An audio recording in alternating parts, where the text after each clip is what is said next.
மேரு பீடத்தின் அர்த்தநாரி. இந்த மேரு பீடத்தின் தேவி அர்த்தநாரி.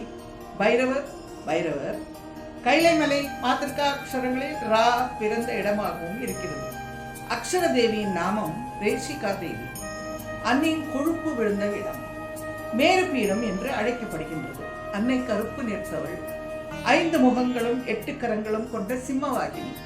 ஸ்வர்ணாகர்ஷண பைரவ மந்திரங்கள் சித்திக்கும் இடம். இந்த மேருபீடம் என்பது வடதுருவம் என்று கூறுகிறார் வராகமீகர். இது இருப்பது ஆர்டிக் பிரதேசம்.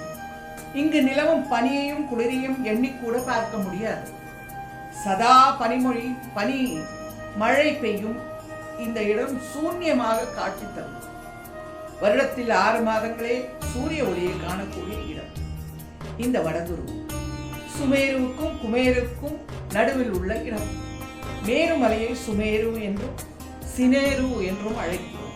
இந்துக்களுக்கு மட்டுமல்லாமல் பௌத்தர், ஜெயினர் ஆகியோர்களுக்கு புண்ணியஸ்தலம். இந்த மேருமலை வடகிழக்கு காஷ்மீரில் உள்ள பாமேர் பீடபூமி என்றும் கூறுகிறார்கள். பூகோள மத்தியே உலகத்தின் நடுநாயகம் என்கிறது சூரிய சித்தாந்தம். யாமள தந்திரம் சுமேரு பிருத்வி மத்தியே சூயத்தே திருஷ்யனது என்கிறது.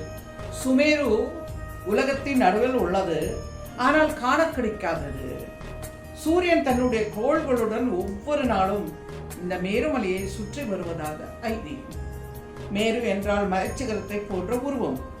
அது போன்ற எந்த சிகரமும் இங்கு இல்லாததால் நாம் கைலாயத்தையே மேருமலையாக எடுத்துக்கொண்டு மேருபீடமாக நினைத்து அன்னை சதிதேவியின் கொழுப்பு இந்த மலைச்சிகரத்தின் வழிந்தோடி பனியாக மாற கைலாயமே இந்த பீடதேவியான அர்த்தநாரி என்று எடுத்துக்கொள்ளலாம்.